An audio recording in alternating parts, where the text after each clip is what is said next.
Sí, profe. ¿Cómo te ha ido en el módulo de asimilación? Mira ese módulo. ¿Cómo te ha ido? Y no sé, esperemos que bien. Bueno, pero contestó todo o no. Sí, sí, todo. Bueno, bueno, buenas tardes a todos. ¿Qué es lo que vamos a ver ahora? El módulo de farmaconocibilidad. ¿Ah? Así que es importante que aprendan esto. ¿Por qué? Porque cuando nosotros somos médicos, siempre, cuando recetamos un medicamento, ¿qué hacemos? Fundamentalmente, lo que hacemos es, este, eh, cuando el paciente vuelve, tiene algún tipo de reacción adversa. ¿Sí? Hoy día vamos a aprender qué es una reacción adversa, vamos a aprender cómo se clasifica y vamos a ver cómo podemos, cuáles son las causas fundamentales. ¿Ah?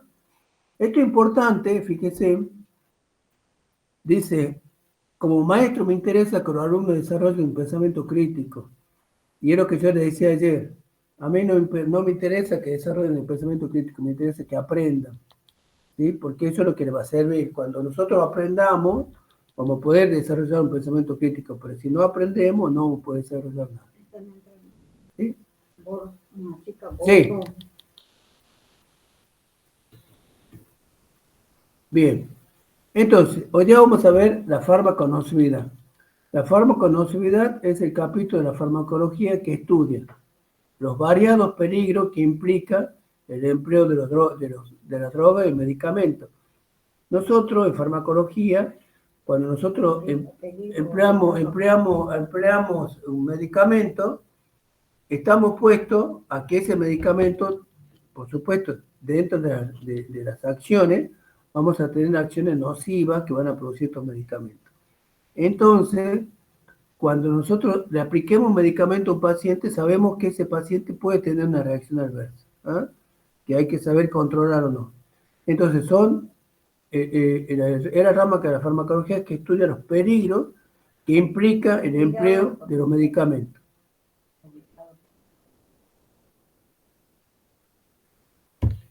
Estos diferentes peligros pueden ser obligados o potenciales que son emergentes de la utilización de los medicamentos. Es decir, es importante que nosotros aprendamos hoy día qué son los peligros obligados. Los peligros obligados, ya lo vamos a explicar con un ejemplo, eso es lo que yo ayer les decía. El ejemplo es para saber si han comprendido lo que están diciendo. Dentro de los peligros obligados, ¿qué es un peligro obligado? Que siempre va a aparecer. Si no aparece, dudamos de la eficacia de ese medicamento, de la utilidad de ese medicamento. Es decir, son medicamentos, son peligros que siempre van a aparecer. Y los potenciales pueden o no aparecer y van a depender fundamentalmente del individuo. Nosotros ahora les vamos a explicar cuáles son los peligros potenciales. Pero acuérdense, los peligros obligados son aquellos que siempre aparecen. ¿Sí? Te lo vamos a explicar con un ejemplo. ¿Sí? La bleomicina es un medicamento que se utiliza como antineoplásico, o sea que es un quimioterápico. Se utiliza para el cáncer. En la terapéutica para el cáncer, todos los quimioterápicos, ¿qué es lo que hacen? Actúan así sintéticamente, inhibiendo la mitosis. ¿Por qué? Porque el cáncer es un proceso donde hay una mitosis descontrolada. Entonces, yo le voy a dar un medicamento, que lo que me hace, en este caso, la bleomicina, ¿qué es lo que hace? Escinde el ADN, ¿no es cierto?, mediante un proceso oxidativo, o sea, que impide la mitosis. Perfecto, entonces ese medicamento de bleomicina que forma parte de muchos protocolos antineoplásicos, esta bleomicina me detiene la mitosis de la célula tumoral. Pero cuando yo empleo la bleomicina, también me va a disminuir la mitosis de otras células que normalmente se siguen produciendo. Ustedes saben que las células de la médula ósea, los glóbulos rojos, las plaquetas, los glóbulos blancos, se siguen produciendo. ¿Sí? Ponce León, ¿cuánto dura un glóbulo rojo? Bien, o sea que cada 120 días se siguen fabricando. Y lo mismo pasa con las plaquetas, lo mismo pasa con el mieloblasto, con todas las células. Y también con los glóbulos blancos. yo le pregunto a ustedes, la bleomicina dijimos que lo que hace es inhibir la mitosis de la célula tumoral. ¿También va a inhibir a esta mitosis o no? De la célula, de la médula ósea. ¿Qué dicen ustedes?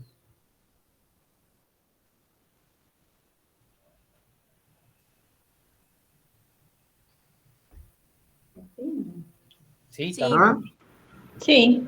Sí. Sí, perfecto. Es el peligro de que cuando nosotros sometemos a un paciente a quimioterapia, es el peligro.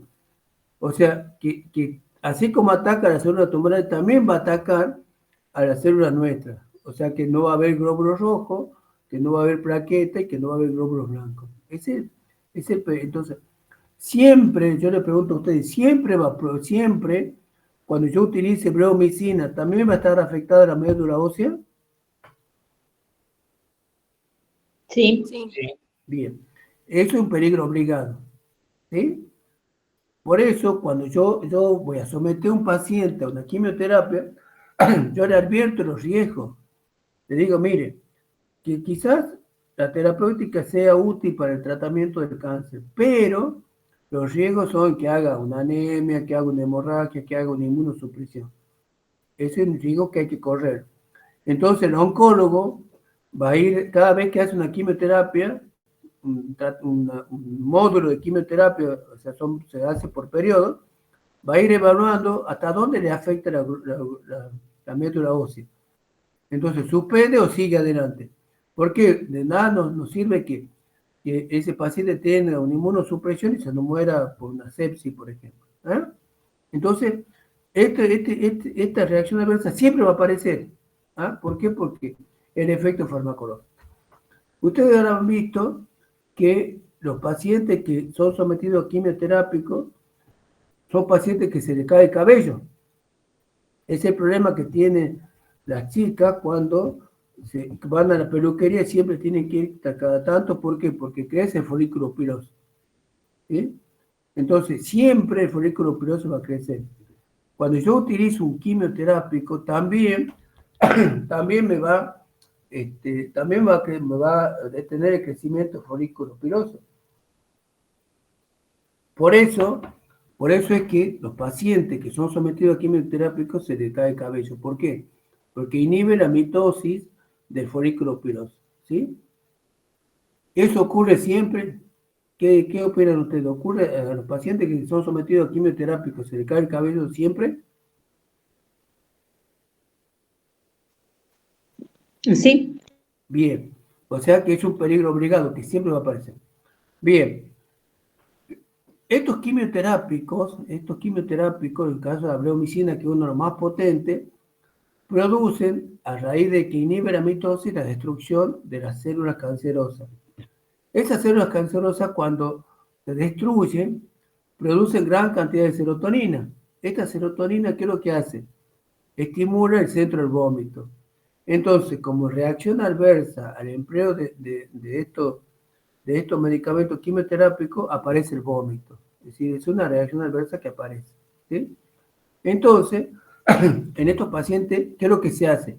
A medida que yo le voy por una vía, se coloca endovenosa, le voy colocando el quimioterápico, por otra vía le voy colocando un antiemético que se llama ondansetron. Este ondansetron se utiliza, ¿por qué?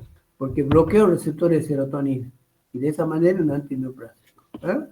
Siempre el antineoplásico produce vómito, sí, porque siempre produce esa destrucción de la célula y produce aumento de serotonina. ¿Está? Y también ocurren, ustedes ven con las células germinales, ¿se acuerdan que las células germinales son las que fabrican los gametos, que fabrican los óvulos, que fabrican los espermatozoides? Entonces, estos siempre se están duplicando. Esto también lo detiene, esta meiosis también se detiene por acción de quimioterápico. ¿Ocurre siempre? Sí. Esto es importante que ustedes se acuerden de esto. Por ejemplo, si yo utilizo un quimioterápico en un niñito que puede tener 2 años, 3 años, que puede tener una leucemia, la reacción adversa que va a aparecer en este niño, que puede ser infertilidad, porque durante su etapa de niñez fue sometido a una quimioterapia, esa reacción adversa se llama D. después cuando nosotros veamos la clasificación de acuerdo a la farmacovigilancia, D significa diferida, que aparece cuando él quiere ser papá, o cuando quiere ser mamá, y resulta que ahí se da cuenta que dentro de los antecedentes que tenía, que había sido sometido a una quimioterapia, ¿sí? Entonces yo quiero que entiendan bien, los peligros obligados son aquellos que siempre van a aparecer. ¿Por qué? Porque es el mecanismo de acción de ese fármaco y va a producir disminución del glóbulo rojo, el glóbulo blanco, se le va a caer el cabello, va a tener vómito, va a tener alteraciones en las células germinales. ¿Sí? Bien. No existen drogas exentas de peligro. ¿Sí? Entonces, ¿qué es lo que hace el médico? Asume un riesgo. Es decir, por ejemplo, yo quiero tratar a un paciente que está con una neumonía. Si yo no lo trato al paciente con una neumonía, puede terminar en una septicemia y se puede morir.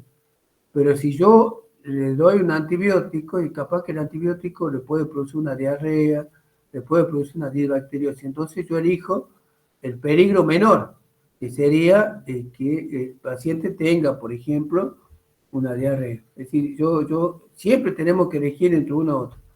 En este caso, los quimioterápicos, yo le tengo que explicar al paciente que si bien va a ser sometido a una quimioterapia, pero el paciente se va a curar a costa de esta reacción adversa, ¿sí? Entonces ustedes tienen que saber muy bien a qué se... Bien, por supuesto, siempre nosotros elegimos el riesgo menor, ¿no es cierto? Y saber los peligros que nosotros enfrentamos cuando utilizamos los medicamentos. Eso se llama riesgo-beneficio. Yo le administro este medicamento, el paciente se va a curar o se va a salvar, ¿no es cierto? Y ese es el beneficio que yo estoy buscando a pesar de ustedes. Esto es importante que nosotros cuando utilicemos un medicamento sepamos cuál es el riesgo y cuál es el beneficio que obtenemos. Que siempre es un poquito superior el beneficio al riesgo. Hay medicamentos, en el caso de los quimioterápicos, que el riesgo es alto, que se puede morir el paciente porque se puede inmunosuprimir, ¿sí? Y que puede tener un trastorno bastante importante, pero bueno, si ese quimioterápico me salva la vida, bienvenido sea. Existen factores humanos, ¿sí? que sobre todo tienen que ver cómo va a modificar la magnitud de los riesgos y los beneficios a través sobre el curso de la enfermedad.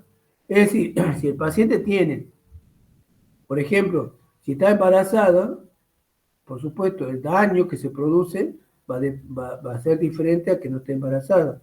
Aquí en la parte quirúrgica, también, o sea, si el médico que me opera está en condiciones, va a tener ciertas situaciones que va a ser bueno, beneficioso o malo para el paciente. ¿Sí? Los factores humanos tienen que ver con la edad, tienen que ver con las enfermedades que tenga el paciente, o sea, el paciente hipertenso va a tener ciertas condiciones. Factores por enfermedad, pero o sea, un paciente que está con un cáncer, en el tratamiento para la neoplasia siempre se utiliza quimioterápica, pero sabemos que todo esto tiene efecto colateral. Entonces nosotros tenemos que poner a balanza qué es lo que nos conviene y qué es lo que no. Por ejemplo, ustedes tienen un paciente de 70 años y someterlo a una quimioterapia, ¿para qué? Para que viva 5 años más, con quimioterapia, o sin quimioterapia también puede vivir 5 años más. Pero el riesgo de utilizar un antineoplásico puede producir la muerte de ese paciente. Entonces hay situaciones donde ustedes deciden si se le coloca o no ese medicamento. Después tenemos factores farmacológicos, es decir, el factor farmacológico tiene que ver con la frecuencia, con la gravedad, y tiene que ver con el mecanismo de acción de ese fármaco. Es decir, si yo administro, por ejemplo, un antigripal, que es un bloqueante H1, sabemos que siempre va a causar somnolencia a ese paciente. ¿Por qué? Porque así como bloqueo los receptores H1 de los vasos sanguíneos, también bloqueo los receptores H1 del sistema nervioso central y me va a producir sueño. Por eso tiene que ser inherente al fármaco, que produzca factores farmacológicos como el lagrimeo, como el broncoespasmo, el edema, la congestión, el prurito. Nosotros tenemos que controlar que esos factores pueden aparecer que son inherentes al uso de estos fármacos, ¿sí? Ya cuando el viernes cuando veamos alergia, vamos a ver que también es un factor, que hay fármacos que producen alergia, por ejemplo. Pruritos, también todo eso. ¿Sí? Esos son situaciones donde nosotros podemos manejar. Decía, esta es una definición del doctor Ritter, que el doctor Ritter es un libro bastante viejo que se dejó de editar, que decía, él describía a la farmacología como la ciencia de la toxicidad selectiva y controlada. Es decir, yo le doy un fármaco en forma selectiva y controlada y el riesgo que eso produce. ¿Sí? Entonces, la ciencia médica que analiza y evalúa los riesgos controlados de las prescripciones y los coteja con beneficios probables. Eso es lo que hacemos todos los días nosotros cuando administramos un fármaco a un paciente. ¿Sí? Ahora vamos a ver algunos conceptos que es importante para ustedes, para que tengamos claro. La farmaconomía estudia la reacción adversa a medicamentos. Y ustedes van a tener diferentes conceptos que dicen reacción adversa al medicamento, respuesta adversa al medicamento y efecto adverso al medicamento. Ayer preguntábamos qué era un efecto. ¿Se acuerdan? Un efecto farmacológico es la respuesta de la acción farmacológica que puede ser evidenciada a través de los sentidos o a través de instrumentos simples. Por ejemplo, un termómetro. Pues. Entonces, una reacción adversa puede ser, por ejemplo, disminución de la prostaciclina a nivel del estómago. Y el efecto, el paciente dice lo que le pasa, tiene una irritación gástrica. Entonces, esos términos de reacción adversa, respuesta adversa y efecto adverso son lo mismo. Significa lo mismo, ¿sí? Pero no son lo mismo. Ustedes ven este signo que dice aquí, este signo que aparece aquí, el putero no me quiere hacer caso, esto, no es lo mismo que un evento adverso medicamentoso. O sea que hay una diferencia entre estos. Estos son sinónimos. ¿Sí? Entonces, nosotros vamos a tener reacción adversa que puede ser el vómito, que puede ser la diarrea, que puede ser la cefalea, que puede ser el prurito, en diferentes situaciones. ¿Sí? Bien, esta es una definición de la Organización Mundial de la Salud. ¿Qué dice la Organización Mundial de la Salud? Quiero que ustedes presten atención. ¿Qué dice ahí? Es una reacción nociva, no deseada, que se presenta tras la administración de un medicamento a dosis utilizada habitualmente en la especie humana, para que en los fármacos se utiliza para diagnosticar, para prevenir y para tratar las enfermedades o modificar cualquier función biológica. Esto es lo importante. Es una reacción nociva, es una reacción nociva, una reacción nociva, ¿sí? Entonces, vamos a ir más adelante.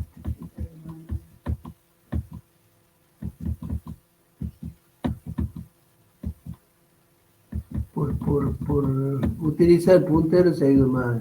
¿Ah? Bien, ahí está. Entonces, es una reacción nociva, y acuérdense aquí, bien lo que dice aquí, a dosis utilizada habitualmente, o sea que a una pequeña dosis, a una dosis habitual ya produce la reacción adversa. Una reacción nociva no deseada. ¿Ah? En la actualidad, se prefiere decir el efecto no deseado atribuido a la administración de, ¿me entiende? Entonces, generalmente lo que nosotros queremos explicarle es que esta reacción adversa, esta acción nociva, tiene una causalidad. O sea, esta acción nociva aparece cuando yo administro un medicamento y aparece esa reacción adversa. ¿Sí? O sea, cuando nosotros decimos causalidad, significa que hay una causa por la cual se produce esa reacción adversa. ¿Ah? Bien. ¿Cómo se determina la causalidad? Hay un algoritmo de la FDA que se llama Food Drug Americana Administration, donde se establece que las distintas categorías de causalidad. La causalidad la causa puede ser dudosa, puede ser posible, puede ser probable o puede ser probada. ¿Sí? Entonces, esto se llega a esta deducción de estas distintas causas, las distintas categorías de causalidad, se llega a través de un algoritmo, quizás vamos a definir enseguida. Entonces, las causas, la reacción adversa puede ser definida, probable, posible, dudosa, condicional o no está relacionada con el fármaco. ¿Ah? Existe un algoritmo en naranjo. Este algoritmo de naranjo son una serie de preguntas que le hacemos no a un paciente, ¿sí? Con respecto a la reacción adversa que le aparece. Yo tengo un paciente que me dice, doctor, el medicamento que usted me ha dado me ha causado, por ejemplo, cefalea, por decir un ejemplo. Entonces dice, existen informes previos concluyentes de esta reacción, entonces ustedes van a ver dentro de la reacción del medicamento, ese medicamento que produce cefalea. Entonces, si dice sí, no, no conoce y pone la puntuación 1, por ejemplo. ¿Aparece la reacción tras la aparición del medicamento? Sí. Entonces puede ser sí, no, no conoce, 0. ¿Sí? ¿Mejoró la reacción al suspender el medicamento al administrar un antagonismo específico? Sí, no, no conoce. ¿Reapareció la reacción al administrar nuevamente el medicamento? 2 puntos, 1 punto. ¿Existen causas alternativas, además del medicamento, que pueden causarse? Generalmente, por ejemplo, si el paciente puede estar con un cuadro gripal, en algunas situaciones la presencia de un virus puede alterar o no esa acción de ese medicamento, ¿sí? O en el caso de un paciente que está tomando una benzodiazepina y toma otro medicamento, por ejemplo, está tomando alcohol. O sea, ¿cómo se puede aumentar esa reacción adversa? Y después dice, apareció esa reacción adversa tras la administración de un placebo, se detectó el fármaco en sangre u otro fluido, y se detectó no. La reacción más severa aumentar la dosis o menos severa disminuirla, y se va haciendo toda una puntuación. ¿Tuvo el paciente alguna reacción similar causada por el mismo fármaco en una exposición anterior? Y se confirmó el acontecimiento adverso cualquier tipo de evidencia objetiva. Es decir, podemos contar. Todo eso se va puntuando y llegamos a la conclusión que va a tener, y ahí va distintos grados de puntuación. Entonces va a decir, si es 10 es probable, si es menos va a ser posible. Entonces, eso es el algoritmo de naranjo, y eso es para determinar la causalidad. ¿Ah? Entonces es importante que nosotros tengamos que la reacción adversa tiene una causa, alguien la produce. ¿Ah? Bien, reacción adversa del medicamento, eso espero que quede claro, y que son efectos adversos lo mismo. ¿Sí? ¿Por qué es importante y por qué es importante este módulo que ustedes sepan bien? Porque la importancia de la reacción adversa del medicamento, ¿por qué? Porque es muy frecuente la causa de abandono en la medicación. Es decir, yo le medico a un paciente, por ejemplo, con un analgésico, y el paciente dice, mire, el remedio que usted me ha dado me causa mucho mareo. ¿Ah? Entonces, lo dejo de tomar. O sea, cuando nosotros buscamos la adherencia al tratamiento, tratamos que el paciente siempre se... Pero si le pasa algo, el paciente lo deja de tomar. ¿Ah? O me hace mal, el paciente dice me hace mal. Esto también disminuye la adherencia al tratamiento, es decir, cuando nosotros queremos hacer que el paciente siempre tome el medicamento, también va a ser, que nosotros queremos que cumpla un tratamiento, por ejemplo, con antibióticos, y el paciente abandona ese tratamiento. ¿Sí? Por supuesto, este tema de esta reacción adversa también, si aparece la reacción adversa, eso obliga a que el paciente compre un medicamento y no lo tome. Eso aumenta el costo, aumenta la duración y el costo de internación. Ustedes cuando vayan al hospital, cuando vayan a hacer, ya van a hacer clínica médica, después que aprueben semio, pregunten cuántos de los pacientes que están ahí están internados por haber tomado medicamentos.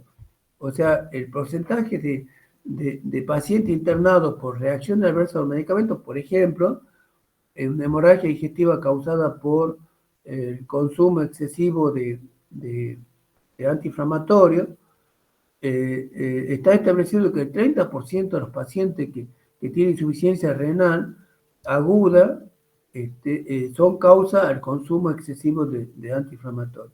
¿Sí? Después también que deteriora la calidad de vida y la relación médico-paciente, es decir, el paciente no vuelve más porque ese doctor me da un medicamento que me ha hecho mal. Entonces él no vuelve porque, porque el médico no supo elegir bien el medicamento que le causa, que era causa por el cual no se ha mejorado. ¿Sí? Hay diferentes clasificaciones de la reacción adversa. ¿Ah? Esto de acuerdo a la gravedad, se clasifican en leve, en moderada, en grave y letal. ¿Sí? Entonces, eso en base a qué? A que si necesita o no un cambio de tratamiento, si necesita, si amenaza la vida del paciente, por supuesto la letal ya fue tarde. Entonces hay que ver cuál de estas son. Esta es una clasificación linda de acuerdo a la gravedad. ¿Ah? Ya le voy a decir cuáles son las clasificaciones importantes que tenemos que saber sí o sí. El evento adverso también es una reacción nociva que aparece en dosis habituales y que es una respuesta, una respuesta al fármaco que no presupone causalidad con un fármaco determinado. O sea que no tenemos la causa del mismo. No tenemos la causa del mismo. El otro, en el caso de la reacción adversa, sí tenía una causa. Es impredecible y se detecta en fase 4 del ensayo clínico del estudio de la droga en el hombre, que era la farmacovigilancia. ¿Sí? ¿Y por qué aparece eso? ¿Por qué puede aparecer eso? ¿Ah? En la fase 4 y no aparece en la fase 3. Un evento adverso, esto para reforzar un evento adverso, se diferencia una reacción adversa en que no presupone causa, es decir, no tenemos la causa. ¿Sí? Son detectados en fase 4 de la farmacovigilancia. ¿Ah? Bien, ¿por qué pueden aparecer esta reacción adversa, este evento adverso en la fase 4? ¿Por qué? Porque la población a la que se destina este medicamento no fuera que era de los ensayos clínicos.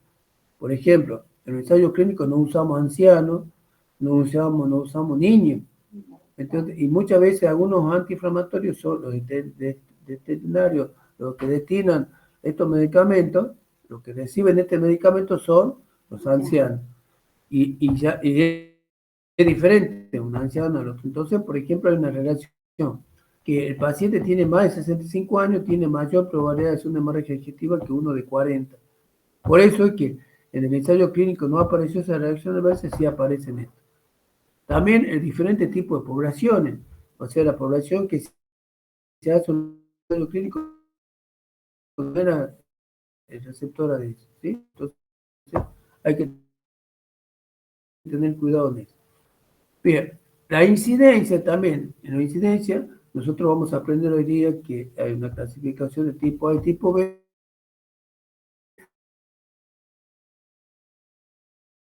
que tiene que ver por cómo se determina, por ejemplo, norte de África, sur de Brasil, sur de Paraguay, pero la población que es destinada a la cual se medica con estos medicamentos no son las mismas. Hay diferentes estilos de prescripción, o sea, que a lo mejor ese medicamento yo estoy habituado a darlo cada 6 horas, cada 8 horas, entonces en estos pacientes se hace otro método, otra forma de suministrar medicamentos. Hay diferentes formas, diferentes métodos de recolectar la información, ¿sí? Por eso no aparecían eso. ¿Ah? No aparecían esos medicamentos, ¿por qué? Porque a lo mejor no se hacía un seguimiento exhaustivo de la reacción adversa. ¿Sí? Esta es la clasificación más importante que tenemos que saber nosotros de la reacción adversa, que es de acuerdo a la farmacovigilancia. De acuerdo a la farmacovigilancia vamos a tener reacción de tipo A significa aumento en inglés, aumento, ¿sí? Y la de tipo B, que son bizarras, que aparecen espontáneamente y que no tienen una causa real. Entonces vamos a analizar la de tipo A. La de tipo A constituyen el 75% de los casos, son reproducibles en animales de experimentación, son dosis dependientes, se pueden predecir y se pueden evitar. O sea que es un alto porcentaje que aparece, son reproducibles en animales de experimentación, son dosis dependientes y se pueden evitar y predecir. La frecuencia y gravedad son proporcionales a la dosis. La incidencia y morbilidad son altas, morbilidad. El tratamiento, ¿en qué consiste? Fundamentalmente en cambiar la dosis. Por ejemplo, yo tengo un antiinflamatorio que puede tener, ¿qué puede ser? Paracetamol. Ustedes conocen el paracetamol como analgésico, que yo por día le estoy dando 1500 miligramos, o sea, 3 comprimidos diarios de 500. Y el paciente me dice, doctor, tengo irritación gástrica, entonces le puedo bajar a dos comprimidos diarios o a 1. ¿Me entiende? Entonces, ese tratamiento para tratar una reacción adversa tipo A. Tiene una morbilidad alta, pero no tiene mortalidad, y eso es bueno. ¿Ah? Yo estoy tomando un medicamento para la presión arterial y que veo que la presión arterial me baja mucho, entonces, ¿qué hago yo? Directamente disminuyo la dosis y de esa manera desaparece esta reacción tipo A. ¿Sí? La de tipo B, ya aquí cambia, el otro es el 75%, este es el 25%, son dosis independientes, o sea que no dependen de la dosis, no se lo puede estudiar en los animales, no se lo puede estudiar en los animales, son dosis independientes, o sea que no dependen de la dosis.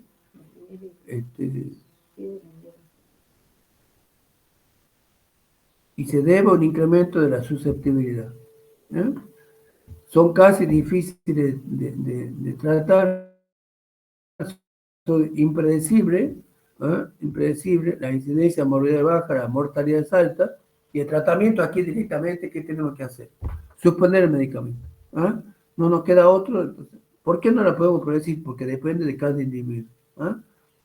Este tipo de ejemplo de las reacciones de tipo B, que es la intolerancia, la idiosincrasia, la alergia, son los peligros potenciales. ¿Te acuerdas cuando al principio de la clase decíamos que la farmaconocibilidad dice que estudia los riesgos potenciales y obligados de los fármacos? Bueno, estos son peligros potenciales, porque dependen del individuo y no en todo aparecen, ¿sí? Y ahí vamos a tener la intolerancia, la idiosincrasia y la alergia.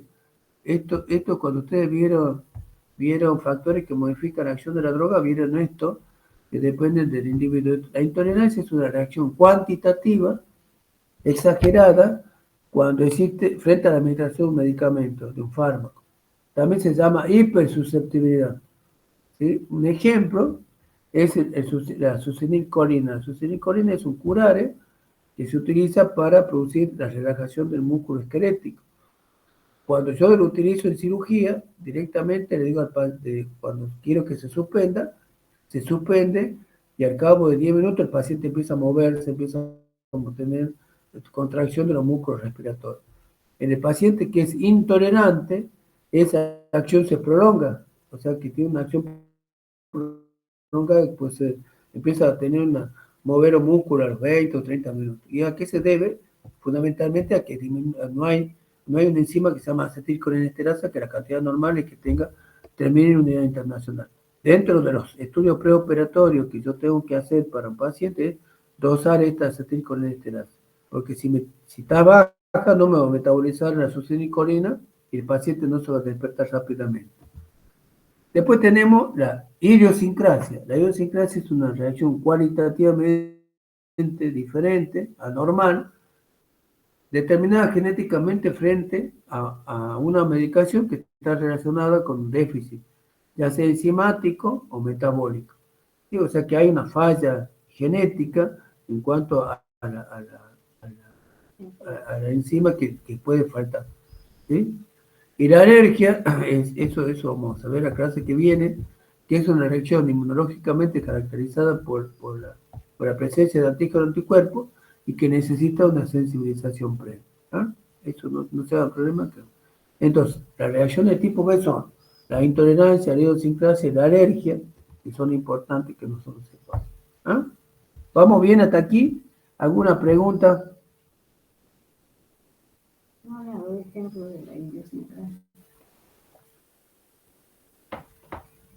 No. No, doctor. Bien. ¿Seguimos?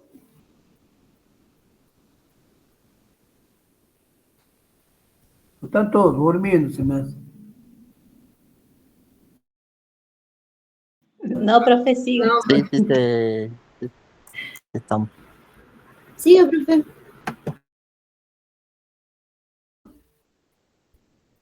A ver que hable Juan.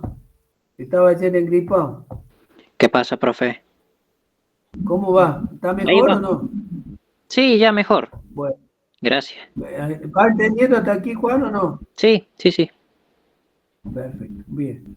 Por eso yo le digo, levante la mano, diga, profe, no entiendo, volvemos, no hay problema. ¿Ah? ¿Sí? Así que no nos quedemos con el pensamiento crítico, no. Tenemos que aprender. Bien, entonces, ya vimos el tipo A, tipo B, y ahora vamos a ver la C. C de chronic. ¿eh? Chronic significa efecto a largo plazo. Son mecanismos adaptativos de tolerancia a fármacos cinéticos, farmacodinámicos, y, por ejemplo, la disquinesia tardía de los neurolépticos.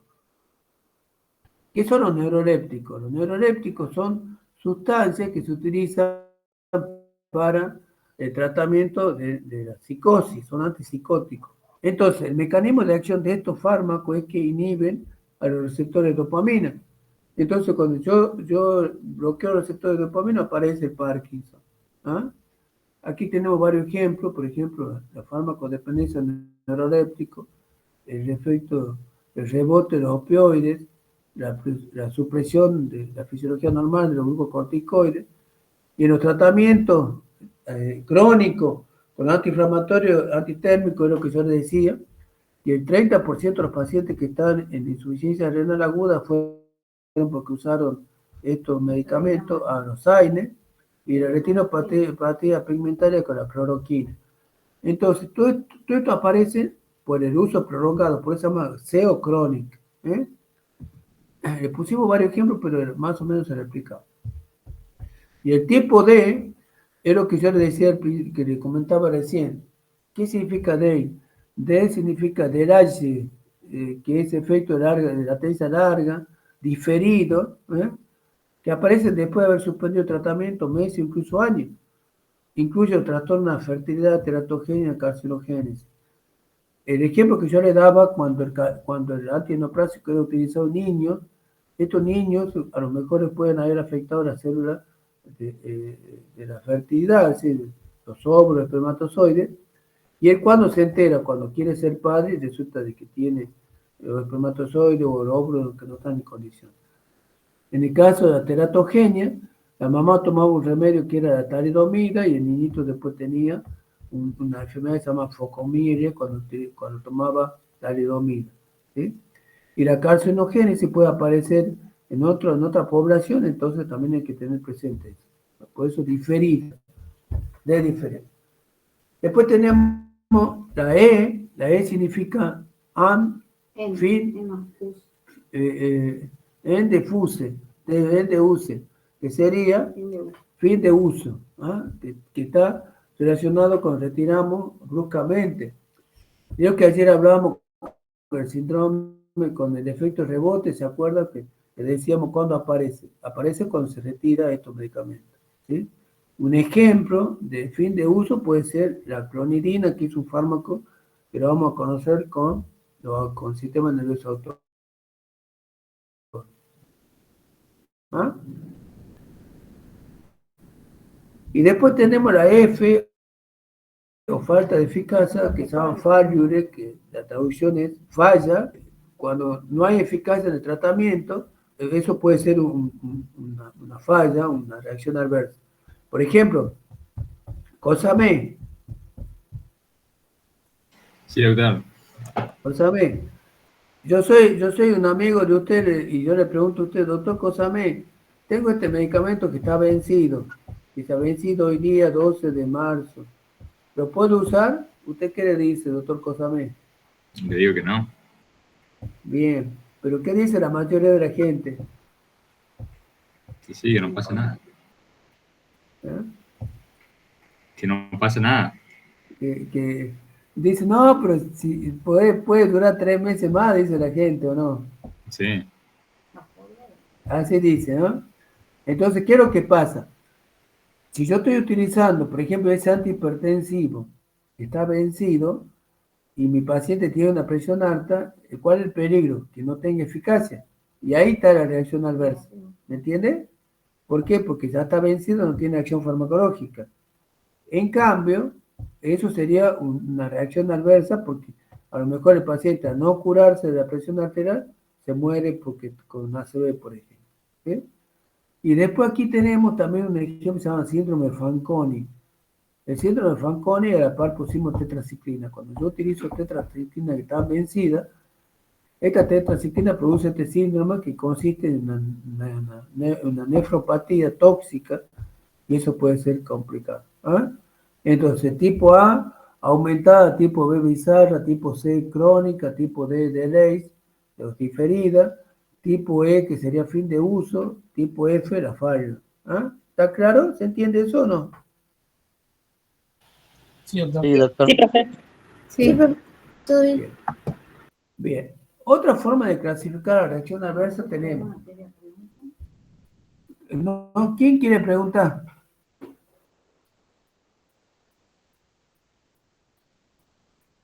¿Alguien quiere preguntar algo o no?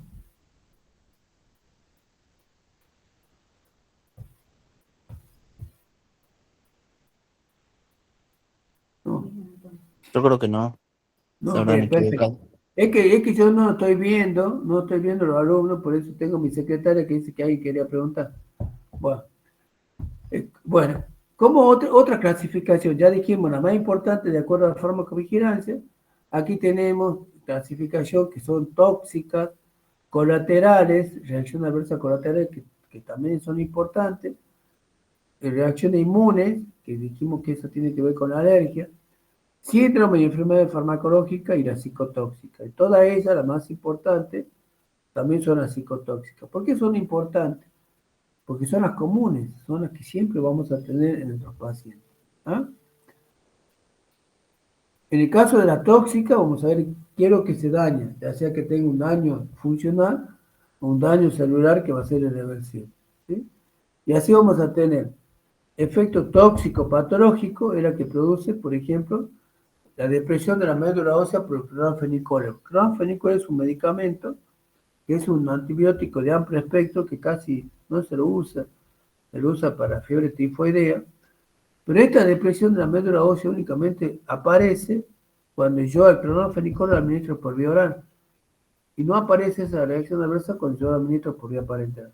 Aparentemente, ¿qué puede pasar? Que a nivel del aparato digestivo hay una biotransformación que hace que se convierta un metabolito que sea tóxico en la médula ósea, por ejemplo. Esos son tóxicos patológicos. Tóxico farmacológico. Eso tóxico farmacológico que cuando uno tiene una intoxicación con digital, y esto puede ser una bigeminia en el electroencefalograma, el electrocardiograma, y aparece como una taquicardia. O sea que eso cuando es un signo que está intoxicado con digital. Digital es un cardiotónico, entonces cuando tenemos mucho, produce esa taquicardia y geminismo. Esos son tóxicos farmacológicos, tóxicos genotóxicos, que ya tenemos que ver que el gene que se afecta, y lo que aparece la focomielia por talidomida, que es un efecto genotóxico. ¿Qué es lo que hace? La talidomida detiene el crecimiento de los miembros, y de acuerdo a la etapa del embarazo que se utiliza, lo que se produce es, ya sea que el niñito nazca sin dedo, que nazca sin antebrazo, que nazca con brazos. ¿Ah? Se llama focomelia porque tiene los bracitos como si fuera una foca. ¿Ah? Es algo triste. Esta talidomida se utilizaba como analgésico, como durante el embarazo, entonces. Antiemético, y también se utilizaba también para el dolor también. Bien, entonces, esos son reacciones tóxicas, ¿sí? Genotóxicas, patológicas, son patológicas, y la farmacotóxica, ¿sí? También otra clasificación es cuando aparecen aguda, crónica, subaguda, el tiempo que dura. ¿Ah? Le vamos a dar un ejemplo para que ustedes entiendan. Por ejemplo, la aguda con la nicotina que del cigarrillo, que hay personas que se marean, que tienen vómito. Subaguda como la clorpromacina también es un antipsicótico, o crónica como la anfotericina B. La anfotericina B es un antimicótico y produce una hepatotoxicidad. ¿Ah? En el caso de la clorpromacina produce nerviosismo, taquicardia, insomnio. ¿Eh? ¿Sí? Y esto ocurre, es lo que yo le explicaba recién, de la diskinexia a nivel que producen estos fármacos. Al bloquear el receptor, la clorpromacina, al bloquear el receptor D2, aparecen los efectos extrapiramidales. Pero también otro antipsicótico creo que hace bloqueo de receptores alfa. Estos receptores nosotros los vamos a conocer cuando veamos autónomos. Si yo bloqueo el receptor alfa, normalmente el receptor alfa produce vasoconstricción. Si yo lo bloqueo, produce hipotensión ortostática. Y los receptores muscarínicos, cuando yo los bloqueo, produce sequedad de boca, visión borrosa, estreñimiento.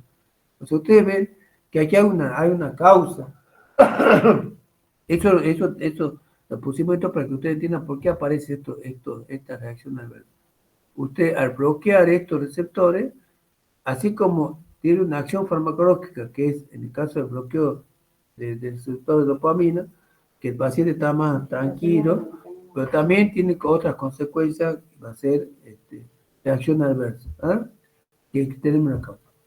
Y en el caso de la anfotericina B es un antimicótico que no se lo utiliza habitualmente, se lo utiliza cuando hay una micosis sistémica, se administra por vía venosa, teniendo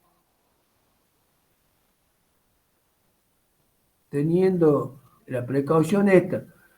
La micosis profunda es una enfermedad muy grave que se puede morir el paciente, pero ¿qué pasa? El usarlo también tiene que ver con va a tener otra reacción adversa como escalofrío, espasmos musculares, vómitos, cefalea, y más grave todavía cuando se utiliza mucho tiempo, el daño renal, que puede quedar insuficiencia renal, acidosis, una hepatopatía leve.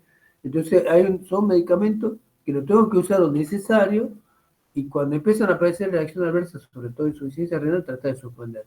O sea, no tenemos otra alternativa que este tratamiento. Entonces, cuando se lo usa, hay que usarlo, pero en forma considerada y saber muy bien. ¿Sí? Bien. De acuerdo a la incidencia, ¿no es cierto? Si son muy frecuentes, poco frecuentes, eso rara vez, entonces, te aparece muy frecuente uno cada 10 pacientes, frecuente uno cada 100, muy infrecuente, ¿no es cierto? Va a ser uno cada 1000, rara uno cada 10.000 y menos frecuente uno cada 100.000. O sea que eso también es importante, que si aparece una en 100.000 va a ser medio rara, ¿no es cierto? Cuando aparecen ya, aparecen después, aparecen retardadas, y eso también hay que tener presente en las reacciones tóxicas, ¿sí? En el caso de la inmediata, la emetina es un fármaco que yo utilizo para provocar vómito. Las tardías, que son, en el caso de alotano, que es un anestésico general, o las retardadas, que son aminoglucósidos, ¿sí? Aminoglucósidos son antibióticos que se utilizan para tratar gérmenes Gram negativos, una infección urinaria que puede ser complicada, la vamos a utilizar, ¿sí? Entonces, ¿qué es lo que hace la emetina? Nosotros lo podemos utilizar para producir vómito, pero ¿qué pasa? Que rápidamente, cuando yo le empiezo a administrar, produce rigidez, debilidad muscular, inflamación muscular en el sitio de la inyección, diarrea, vómito, pero estoy buscando que provoca vómito, pero aparte produce todo esto, debilidad, inflamación muscular en el sitio de la inyección. Aparece rápidamente. El alotano ya no se lo usa casi, es un anestésico general, que por supuesto, ¿por qué lo utilizaba? Para hacer una cirugía, por ejemplo, ¿sí? resulta que este paciente, nosotros utilizamos y al cabo de 2 o 3 días el paciente empezaba a tener una insuficiencia renal o era hepatotóxico. ¿Ah? Entonces aparece esto. También una causa del alotano, que ahora hay derivados semisintéticos que no son tan tóxicos, aparece una patología que se llama hipertermia maligna. Es decir, el paciente empieza a tener fiebre, y se hace la medicación específica para eso, pero eso aparece, supongamos, hoy día la cirugía aparece dentro de 24 48 horas esa patología. ¿Sí?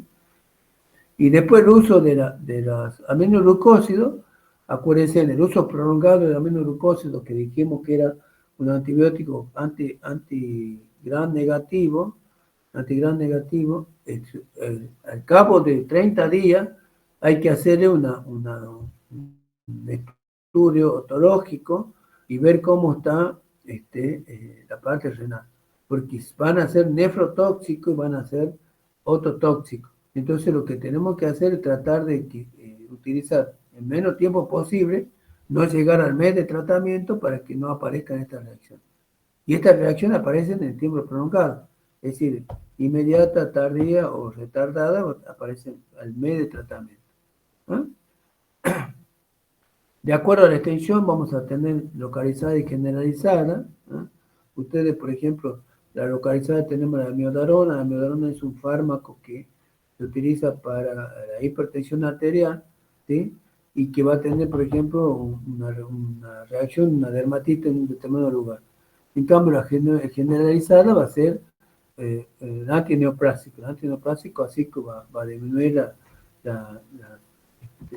la frecuencia, sobre todo a nivel de médula ósea, diferentes mecanismos. La amiodarona produce, en algunos casos, también produce bradicardia. ¿Ah?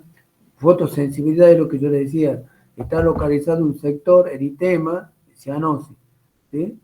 Entonces, en cambio, la generalizada, en caso de los antineoplásicos, que yo le decía recién, al afectar estos citotácticos o antineoplásicos, a nivel de los glóbulos rojos, de las plaquetas, de los glóbulos blancos también. ¿Ah? Este también les recuerdo para que se acuerden cuáles eran los glóbulos blancos. ¿Ah? Bien, de acuerdo a la calidad, puede ser específico o inespecífica. Cuando aparece, hay específica en el caso de mostaza nitrogenada o de quimioterápico, que son variadas. ¿Ah? En el caso de la mostaza nitrogenada, lo que hace es una neumonitis, que puede ser irreversible, que queda todo en meraria, no tengo la placa, pero que puede ser peligrosa para eso. ¿Ah? Estas clasificaciones que yo le acabo de decir, si bien son importantes para que ustedes sepan cómo puede ser la reacción adversa de acuerdo a la incidencia, de acuerdo a la localización, de acuerdo a la gravedad, de acuerdo a cuándo aparece, es a que ustedes cuando vean su paciente, saber que una reacción adversa puede aparecer inmediatamente, puede aparecer retardada o tardía. ¿Sí? Y entonces estar atento y saber cuando aparece esa reacción adversa, suspender el medicamento. Ese es el objetivo de saber de estas clasificaciones. ¿Eh? Bien.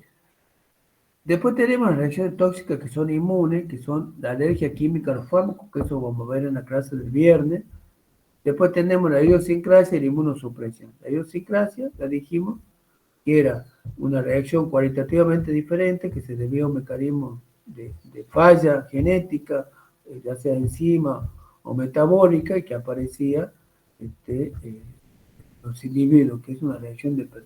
Y la inmunosupresión es cuando yo inmunosuprimo a un paciente, por ejemplo, para que no haya un rechazo de órganos, un paciente que ha sido trasplantado o que tuvo un injerto, entonces para eso voy a hacer este tipo de acción farmacológica. ¿Sí?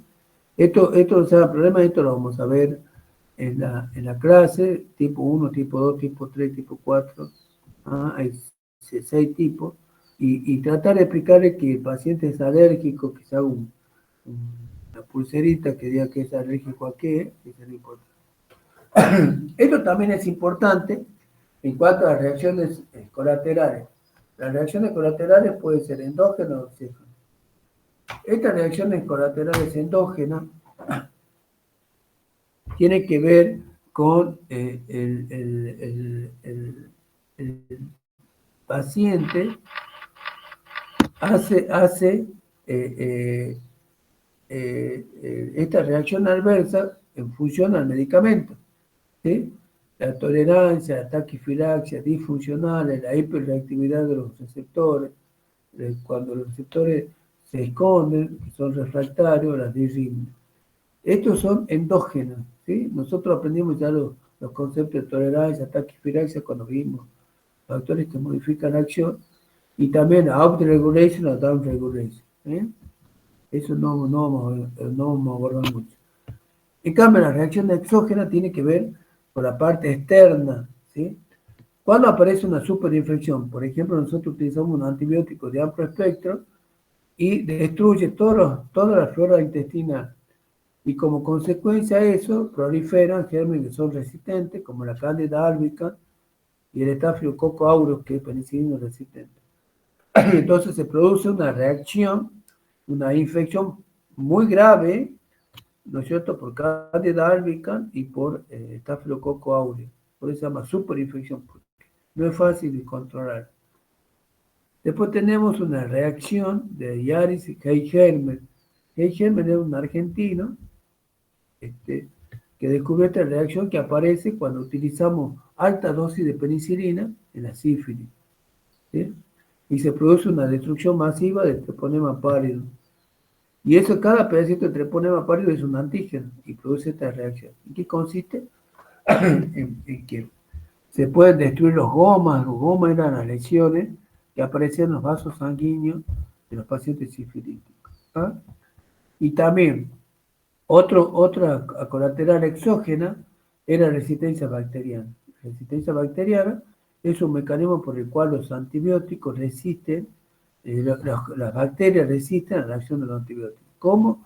Por ejemplo, en el caso de la penicilina, lo que hace los gérmenes para resistir a la penicilina es fabricar enzimas, por ejemplo, la beta-lactamasa. ¿Ah?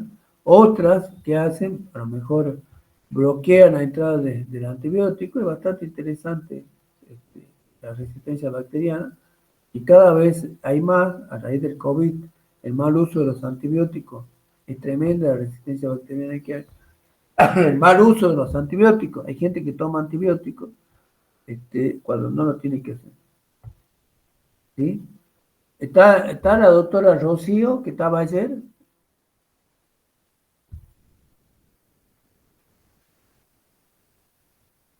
Rocío.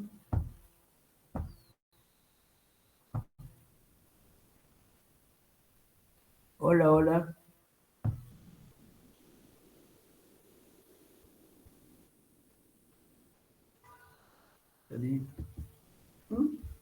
Hola.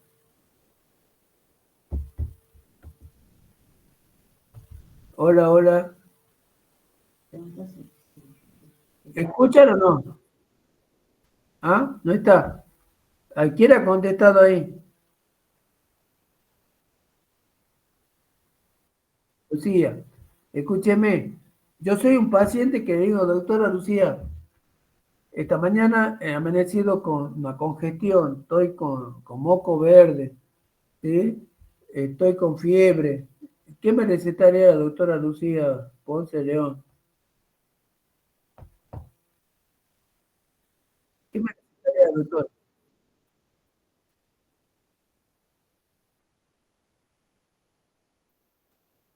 Bueno, pues yo le digo que tengo moco verde.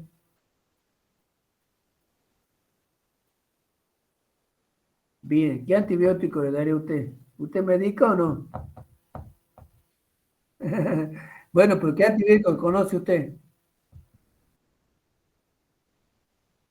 Bien, le damos acitromicina. Bien, eso es habitual. Cuando nosotros tenemos un paciente que dice, doctora, tengo moco verde, no siempre el moco verde significa que haya bacterias. ¿Por qué? Porque la destrucción celular también hace los virus. ¿Me entiende? Entonces, y se hace resistencia bacteriana porque tratamos el resfriado, la gripe, el COVID, que eran de enfermedades víricas, la tratamos con antibióticos. Entonces, ¿qué pasa? Le damos pie para que los gérmenes hagan resistencia bacteriana. ¿Sí? Entonces es impresionante la resistencia bacteriana que hay en estos momentos por el mal uso de los antibióticos. ¿Sí? Bien. Entonces, está clarito las reacciones colaterales endógenas y exógenas. Las más importantes son las exógenas, ¿sí? Para nuestra práctica diaria que vamos a tener siempre. ¿Ah? Resistencia bacteriana, reacciones diarias y germes fundamentalmente. ¿Ah? Y eso también es importante. Otra clasificación que tenemos que saber sí o sí, ¿por qué? Porque son frecuentes, son las reacciones adversas psicotóxicas. ¿Ah? Y son comunes. Son comunes que a lo mejor el paciente empieza a tomar un medicamento y diga, doctor, he tenido convulsiones. ¿Sí? Porque a lo mejor estamos dando un estimulante, porque a lo mejor el paciente ya estaba predispuesto y van a aparecer convulsiones. ¿Ah? Algunos antipsicóticos van a producir el movimiento extrapiramidal. El paciente que tiene las dishipnias, ¿sí? ¿Qué son dishipnias? Son trastornos del sueño. Aquel paciente que sufre de insomnio, aquel paciente que está hipersomnio, o sea que tiene y eso me puede pasar. A lo mejor yo estoy tomando un medicamento que me quita el sueño, ¿sí? O hay pacientes que toman un medicamento y se están durmiendo. ¿Está? Esas son las disipnias, que son frecuentes por eso. El paciente que está con una depresión. O sea, hay medicamentos que causan depresión, pero es porque el efecto propio del medicamento, pero también se deprimen por eso. ¿No? El paciente el paciente tiene una direxia. ¿Qué es una direxia? Que el paciente toma medicamentos, por ejemplo, la benzodiazepina, y tiene una relajación a nivel de la mandíbula que habla diréxico, que no habla bien. O sea, nosotros nos damos cuenta del efecto del fármaco porque no habla bien. ¿No? Y también ocurre con mucha frecuencia. Esto también, la agresividad. ¿Se acuerdan que ayer hablábamos, cuando veíamos los beta-2 adrenérgicos que pueden estar excitables, que podrían producir excitación, pero eso tiene que ver con algún tipo de medicamento. ¿No? Y que entonces eso también va a aparecer con cierta frecuencia. Las alucinaciones. ¿Ah? Hay medicamentos que producen alucinaciones como el LSD, por ejemplo. ¿Ah? O sea, estas son reacciones adversas que van a aparecer con mucha frecuencia. El paciente que usted va a decir, doctor, empezó a tomar este antigripal y tengo sueño. Este medicamento que tiene me excita, estoy estimulado, estoy nervioso, me siento mal. ¿Me entienden? Esto quizás sean también reacciones que pueda haber. Por supuesto, si aparecen alucinaciones hay que tener mucho cuidado para no seguir administrando. ¿Sí? Y lo más grave es esto. Hay pacientes que tienen dependencia. La dependencia no es que el paciente va a tomar una droga de adicción, sino un paciente que dice, no, yo no puedo dormir si no tomo esta pastilla. ¿Sí? Entonces, ese paciente, toda su vida depende de ese medicamento, pero ese medicamento, en el caso de la benzodiazepina, al mes ya hacen tolerancia. O sea, ¿qué significa eso? El paciente que toma una benzodiazepina para dormir, que puede ser de 10 miligramos, por decir un ejemplo, al cabo de un mes ya necesita 20, pero él sigue con 10. Y al cabo de un año sigue con 10. Y entonces, o sea, pero es un efecto dependiente para que pueda dormir. Si no toma la pastilla, no duerme. ¿Sí? Así que bueno, eso también, eso es muy, por supuesto, la dependencia hacia drogas que son psicoactivas es peor todavía. ¿Ah? Esa es una clasificación muy importante de las psicotóxicas, porque tiene que ver con la vida cotidiana, que son las que van a aparecer. ¿Vamos bien, chicos? Sí, doctor. Sí, profe. Doctor. Sí. Bueno, cuénteme, ¿quién más ha rendido el módulo de asimilación aparte de Tomás? Yo, profe. ¿Cómo se llama usted? Yo también. Milagro. Bueno, ¿cómo te fue, Milagro? Creería que bien. Contame, ¿qué es el modo de asimilación? Contame, ¿de qué consiste ahí? De paso chusmeamos. Nos dan todo temas sobre pensamiento crítico, sobre el APS, la atención primaria de la salud, filosofía, antropología, ciencias sociales, todo como para integrar con la formación del médico, que es lo que del plan nuevo. Ah, perfecto. Inglés médico, sobre el sistema de informática de la salud. Hay bioestadística. Bien, bien, bien. No, eso porque yo esta mañana pasé y estaban todos ustedes, digo, ¿qué están haciendo aquí? Bueno, y no, la verdad que no, yo de plan nuevo sé algunas cosas, otras cosas no sé, pero bueno, que eso les sirve también para la integración de todo, de todas las materias, todo eso. Y sobre todo, como usted dice también, como esos son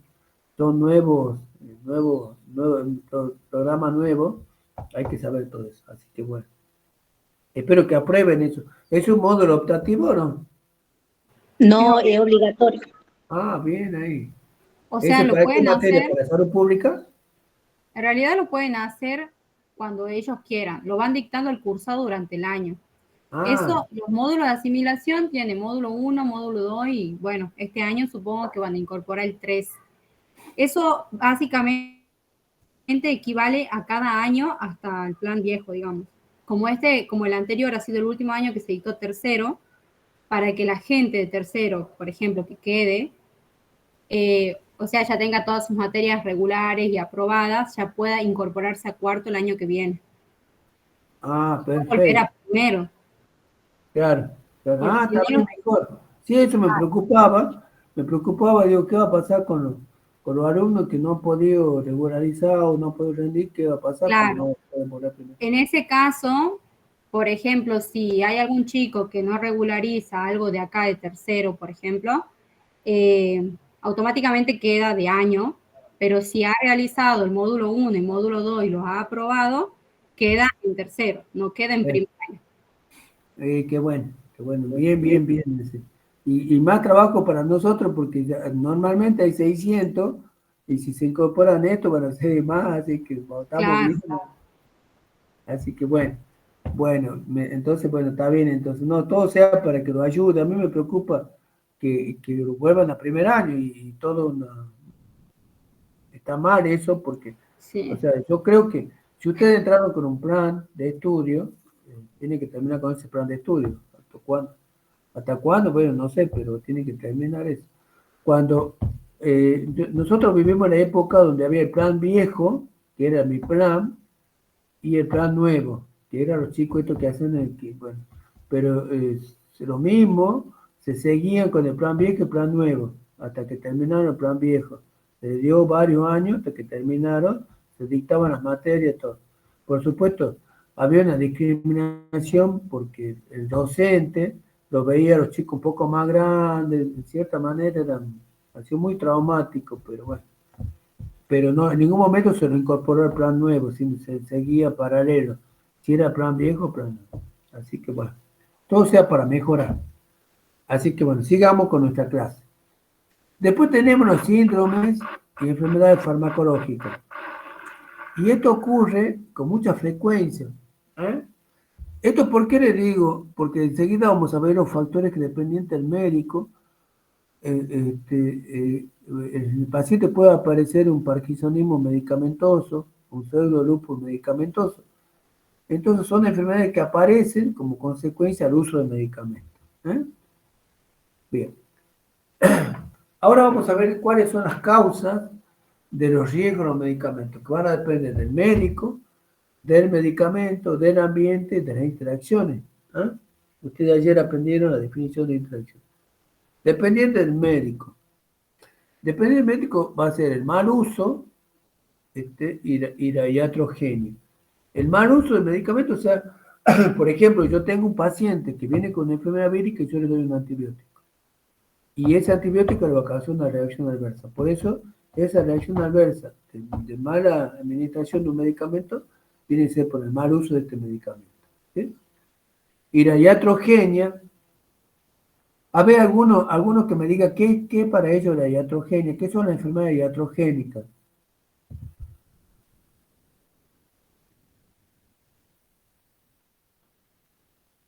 A ver, alguno que me diga qué opinan, qué tiene ellos como. Dice, el médico ha causado una iatrogenia. A ver, que me diga alguno qué significa eso.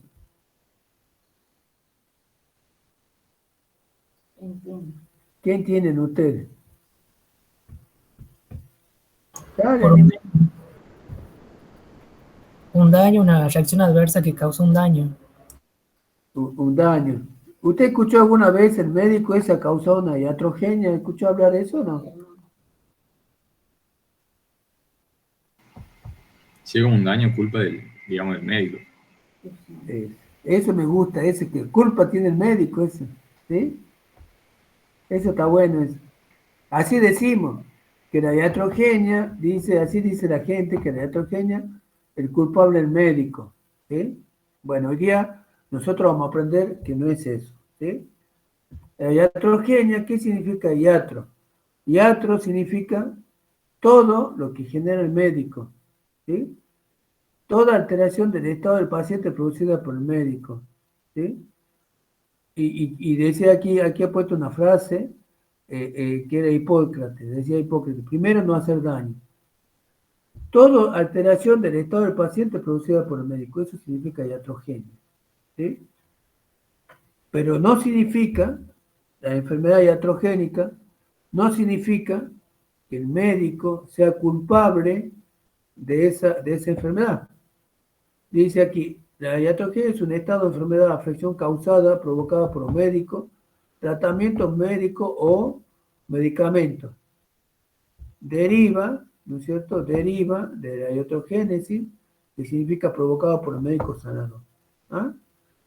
Dice tratamiento médico o medicamento. ¿Sí? Por ejemplo,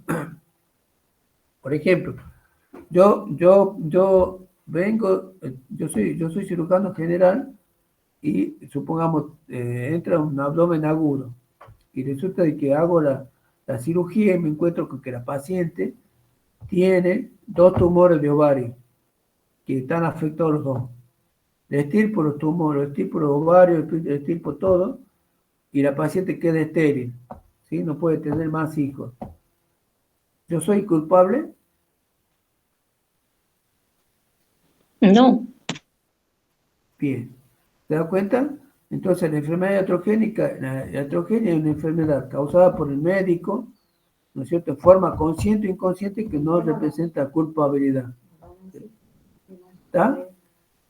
¿Me entiendes? O sea, el concepto de iatrogenia también puede ser con medicamentos. Yo tengo un paciente con esquizofrenia y lo medico con un antipsicótico. El antipsicótico, ¿qué es lo que hace? Es inhibir los receptores de dopamina.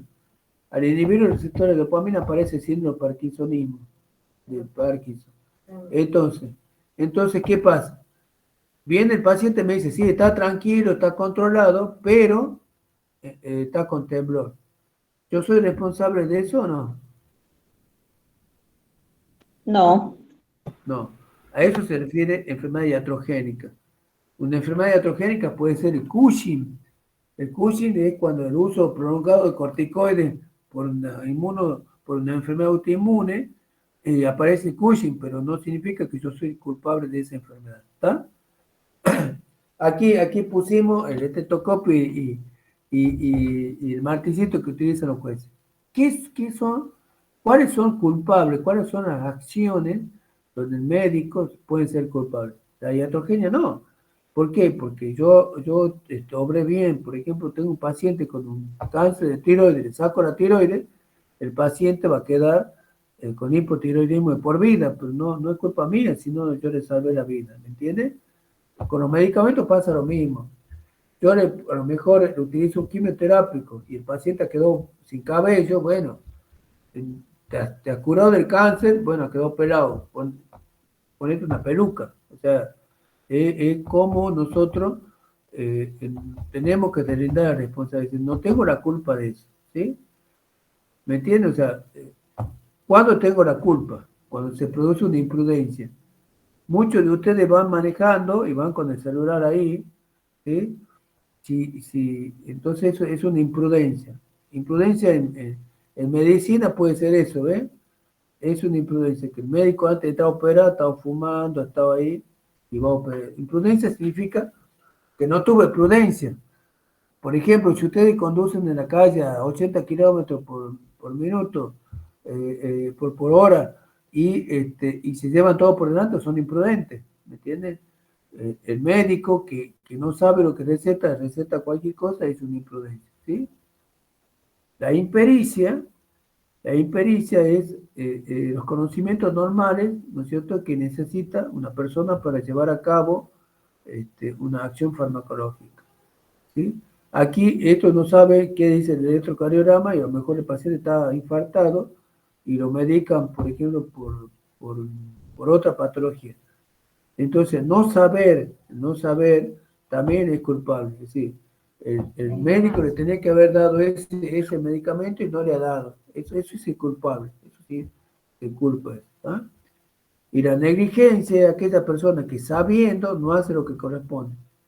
Por abandono, por dejadez, por descuido, por desidia, por distracción. ¿Sí? O sea, el ser imprudente y que tenga una impericia o que sea negligente, eso sí es culpable. ¿Ah? Eso sí se causa, sí se condena eso. Ustedes ven, miren, este cirujano se le da una tijera. ¿Ah?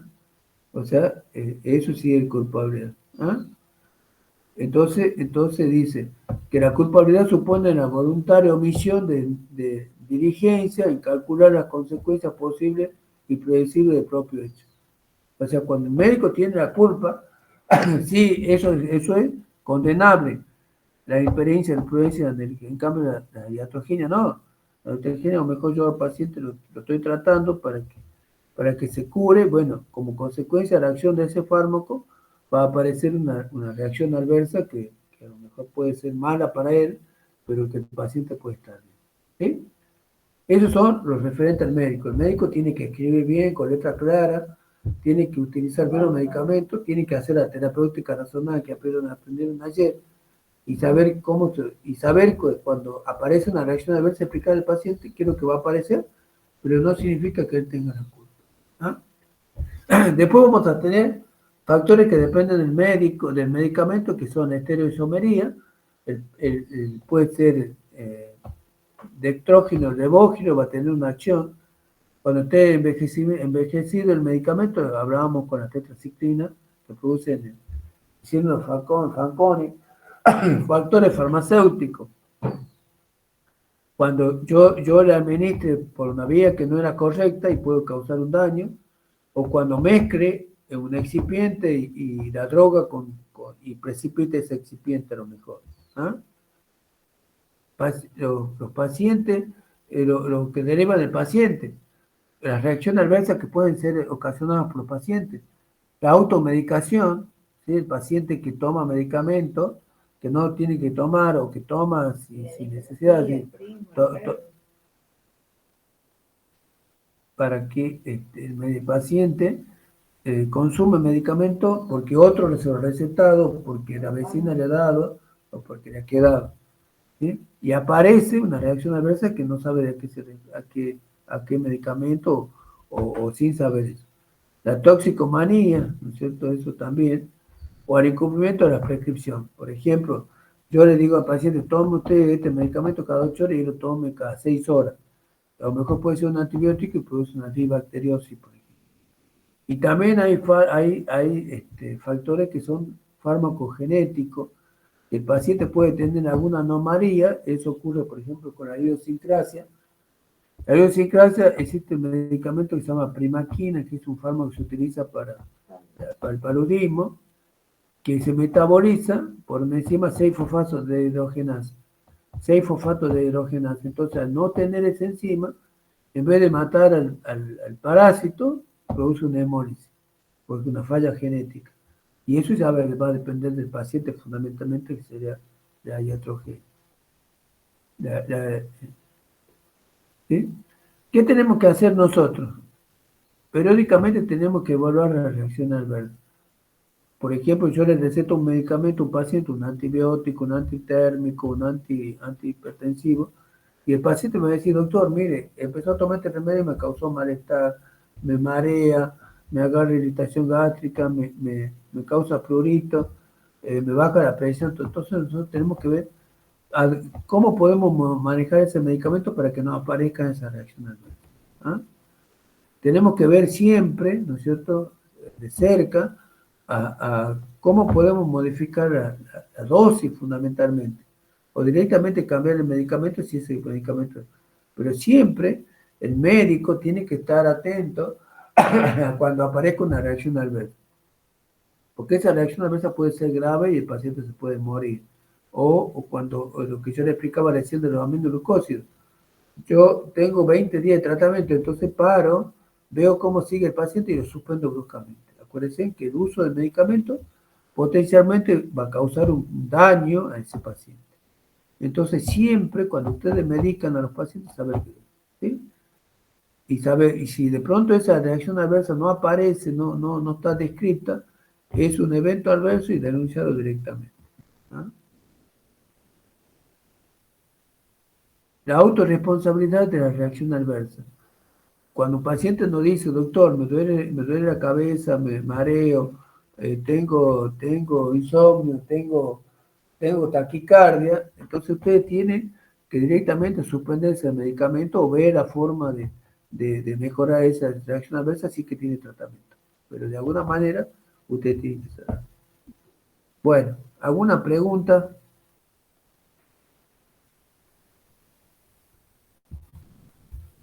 Ahí, miren dónde estamos ahí. ¿Qué tal? Me gustaría estar ahí, ¿no es cierto?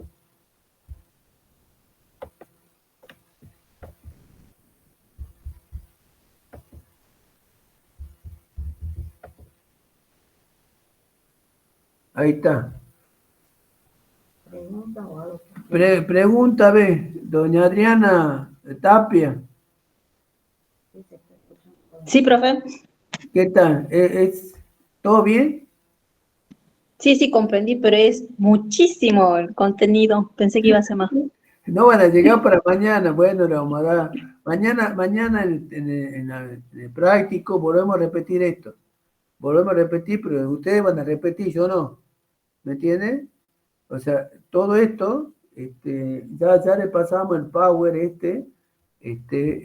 para que ustedes estudien y repitan. ¿Ah? ¿Sí? Bien. Vale, doctor. Gracias. ¿Sí? Así Profe, que disculpe. ¿Y el power de ayer, de la clase de ayer, te mando lo va un a pasar? apunte mejor que el power. ¿Por qué no lo ven? El de Aarón es el mejor que el power. Bueno, El power de ayer, esa es la clase que le mandé, porque Josué no quería eso, quería lo que yo le mandé, entonces dice, Josué, mándeme más completo, porque si usted manda el power, no, es muy sintético, entonces él me ha pedido que le pongamos más contenido por eso. Entonces, por eso, por el pedido de él, que me ha dicho, mande mejor, dice, un apunte en serio, por eso le mandamos. Germán Ovejero, Sí, doctor. ¿ha aprendido o no? Sí, doctor. Muy interesante la clase. Perfecto, bueno. Así que ya lo estamos mandando, entonces mañana nos vemos a las 2 de la tarde. Vamos a repasar todo esto y todas las dudas que tengan, ¿se acuerdan que yo les decía no solamente de esto, sino de los temas anteriores, para que veamos, ¿sí? ¿Está? Sale, doctor. bien, profe, gracias. Bueno, doctor. Dale, Bueno, profe. Gracias. chao, chao. Gracias. Nos vemos, doctor. Hasta luego.